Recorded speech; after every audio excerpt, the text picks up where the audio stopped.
13ஆம் அதிகாரம். அந்தியோகியா பட்டணத்தில் உள்ள சபையிலே பர்னபாவும் நீகர் எண்ணப்பட்ட சிமியோனும் சிரேனே ஊரானாகிய லூகியும் கார்பங்கு தேசாதிபதியாகிய ஏரோதுடனே கூட வளர்க்கப்பட்ட மனாயீனும் சவுலும் தீர்க்கதரிசிகளாயும் போதகர்களாயும் இருந்தார்கள். அவர்கள் கர்த்தருக்கு ஆராதனை செய்து உபவாசித்துக் கொண்டிருக்கிற போது பர்னபாவையும் சவுலையும், நான் அழைத்த ஊழியத்துக்காக அவர்களை பிரித்து விடுங்கள் என்று பரிசுத்த ஆவியானவர் திருவுளம் பற்றினார். அப்பொழுது உபவாசித்து ஜெபம் பண்ணி அவர்கள் மேல் கைகளை வைத்து அவர்களை அனுப்பினார்கள். அப்படியே அவர்கள் பரிசுத்த ஆவியினால் அனுப்பப்பட்டு செலூக்கியா பட்டணத்துக்கு வந்து கப்பல் ஏறி அங்கிருந்து சீப்புரு தீவுக்கு போனார்கள். சாலமி பட்டணத்தில் வந்தபோது அவர்கள் யூதருடைய ஜெப ஆலயங்களில் தேவ வசனத்தை பிரசங்கித்தார்கள். யோவானும் அவர்களுக்கு உதவிக்காரனாயிருந்தான். அவர்கள் பாப்போ பட்டணம் வரைக்கும் தீவை கடந்து வந்தபோது பர்யேசு என்னும் பெயர் கொண்ட மாயவித்தைக்காரனும் கள்ள தீர்க்கதரிசியுமான ஒரு யூதனை கண்டார்கள். அவன் விவேகமுள்ள மனுஷனாகிய செர்கியு பவுல் என்னும் அதிபதியுடனே கூட இருந்தான். அந்த அதிபதி பர்னபாவையும் சவுலையும் அழைப்பித்து அவர்களிடத்தில் தேவ வசனத்தை கேட்க ஆசையாயிருந்தான். மாய வித்தைக்காரன் என்று அர்த்தங்கொள்ளும் பேரை உடைய அந்த எலிமா என்பவன் அதிபதியை விசுவாசத்தினின்று திரும்பும்படி வகை தேடி அவர்களோடு எதிர்த்து நின்றான். அப்பொழுது பவுல் என்று சொல்லப்பட்ட சவுல் பரிசுத்த ஆவியினால் நிறைந்தவனாய் அவனை உற்றுப் பார்த்து, எல்லா கபடமும் எல்லா பொல்லாங்கும் நிறைந்தவனே, பிசாசின் மகனே, நீதிக்கெல்லாம் பகைஞனே, கர்த்தருடைய செம்மையான வழிகளை புரட்டுவதில் ஓயமாட்டாயோ? இதோ இப்பொழுதே கர்த்தருடைய கை உன்மேல் வந்திருக்கிறது.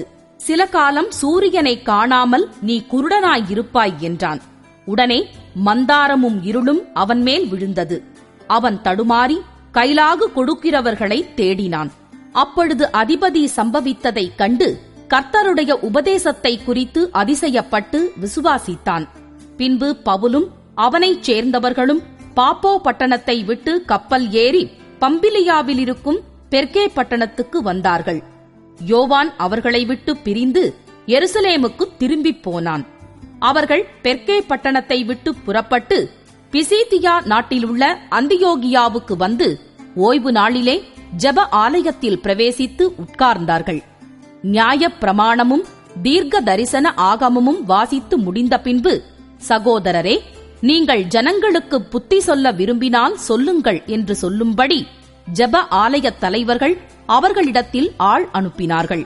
அப்பொழுது பவுல் எழுந்திருந்து கையமர்த்தி, இஸ்ரவேலரே, தேவனுக்கு பயந்து நடக்கிற சகல ஜனங்களே, கேளுங்கள்.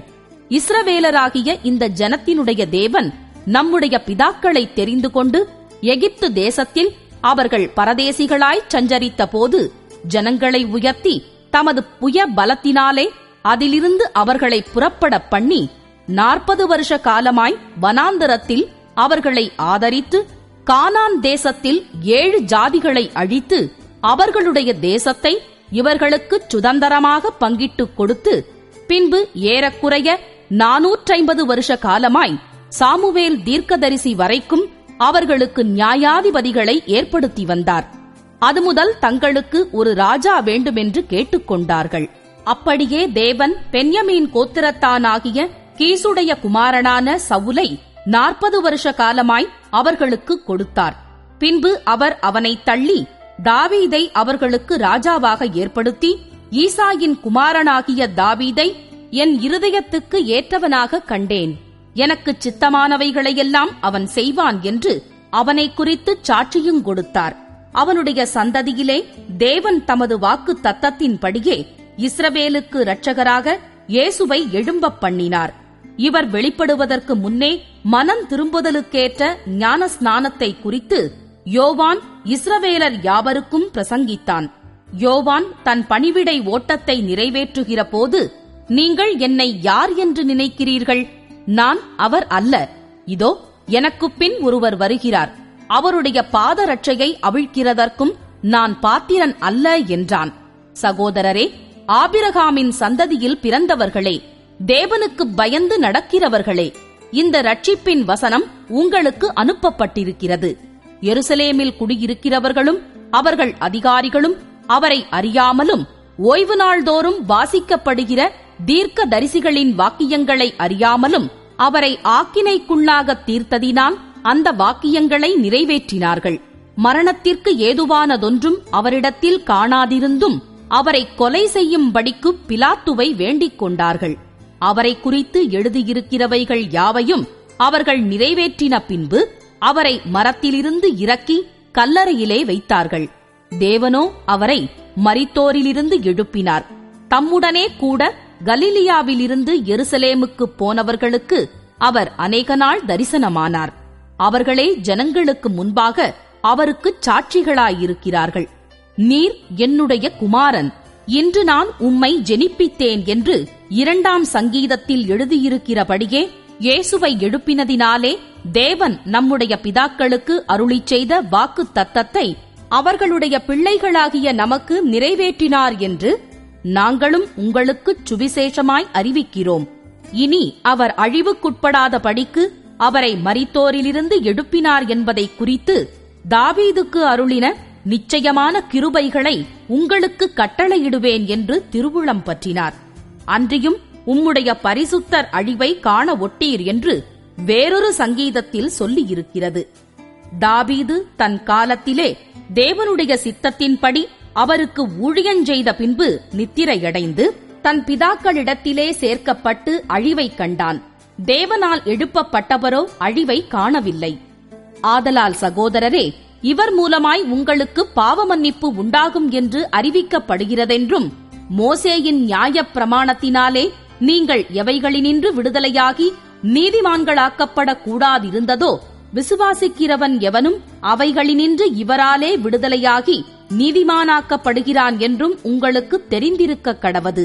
அன்றியும் தீர்க்கதரிசிகளின் புஸ்தகத்திலே அசட்டைக்காரரே பாருங்கள், பிரமித்து அழிந்து போங்கள், உங்கள் நாட்களின் ஒரு கிரியையை நான் நடப்பிப்பேன். ஒருவன் அதை உங்களுக்கு விவரித்துச் சொன்னாலும் நீங்கள் விசுவாசிக்க மாட்டீர்கள் என்று சொல்லி இருக்கிறபடி உங்களுக்கு நேரிடாதபடிக்கு எச்சரிக்கையாயிருங்கள் என்றான். அவர்கள் யூதருடைய ஜெப ஆலயத்திலிருந்து புறப்படுகையில் அடுத்த ஓய்வு நாளிலே இந்த வசனங்களை தங்களுக்குச் சொல்ல வேண்டும் என்று புறஜாதியார் வேண்டிக் கொண்டார்கள். ஜெப ஆலயத்தில் கூடின சபை கலைந்து போன பின்பு யூதரிலும் யூத மார்க்கத்தமைந்த பக்தியுள்ளவர்களிலும் அநேகர் பவுலையும் பர்னபாவையும் பின்பற்றினார்கள். அவர்களுடனே இவர்கள் பேசி தேவனுடைய கிருபையிலே நிலை கொண்டிருக்கும்படி அவர்களுக்கு புத்தி சொன்னார்கள். அடுத்த ஓய்வு நாளிலே கொஞ்சம் குறைய பட்டணத்தார் அனைவரும் தேவவசனத்தை கேட்கும்படி கூடி வந்தார்கள். யூதர்கள் ஜனக்கூட்டங்களை கண்டபோது பொறாமையினால் நிறைந்து பவுலினால் சொல்லப்பட்டவைகளுக்கு எதிரடையாய் பேசி விரோதித்து தூஷித்தார்கள். அப்பொழுது பவுலும் பர்னபாவும் தைரியங்கொண்டு அவர்களை நோக்கி, முதலாவது உங்களுக்கே தேவ வசனத்தை சொல்ல வேண்டியதாயிருந்தது. நீங்களோ அதை தள்ளி உங்களை நித்திய ஜீவனுக்கு அபாத்திரராக தீர்த்துக் கொள்ளுகிறபடியினால் இதோ நாங்கள் புறஜாதியாரிடத்தில் போகிறோம். நீர் பூமியின் கடைசி பரியந்தமும் இரட்சிப்பாயிருக்கும்படி உம்மை ஜாதிகளுக்கு ஒளியாக வைத்தேன் என்கிற வேத வாக்கியத்தின்படி கர்த்தர் எங்களுக்கு கட்டளையிட்டிருக்கிறபடியினால் இப்படிச் செய்கிறோம் என்றார்கள். புறஜாதியார் அதை கேட்டு சந்தோஷப்பட்டு கர்த்தருடைய வசனத்தை மகிமைப்படுத்தினார்கள். நித்திய ஜீவனுக்கு நியமிக்கப்பட்டவர்கள் எவர்களோ அவர்கள் விசுவாசித்தார்கள். கர்த்தருடைய வசனம் அத்தேசமெங்கும் பிரசித்தமாயிற்று. யூதர்கள் பக்தியும் கனமுமுள்ள ஸ்திரீகளையும் பட்டணத்து முதலாளிகளையும் எடுத்துவிட்டு பவுலையும் பர்னபாவையும் துன்பப்படுத்தும்படி செய்து தங்கள் எல்லைகளுக்குப் புறம்பாக அவர்களை துரத்திவிட்டார்கள். இவர்கள் தங்கள் கால்களில் படிந்த தூசியை அவர்களுக்கு எதிராக உதறிப்போட்டு இக்கோனியா பட்டணத்துக்கு போனார்கள். சீஷர்கள் சந்தோஷத்தினாலும் பரிசுத்த ஆவியினாலும் நிரப்பப்பட்டார்கள்.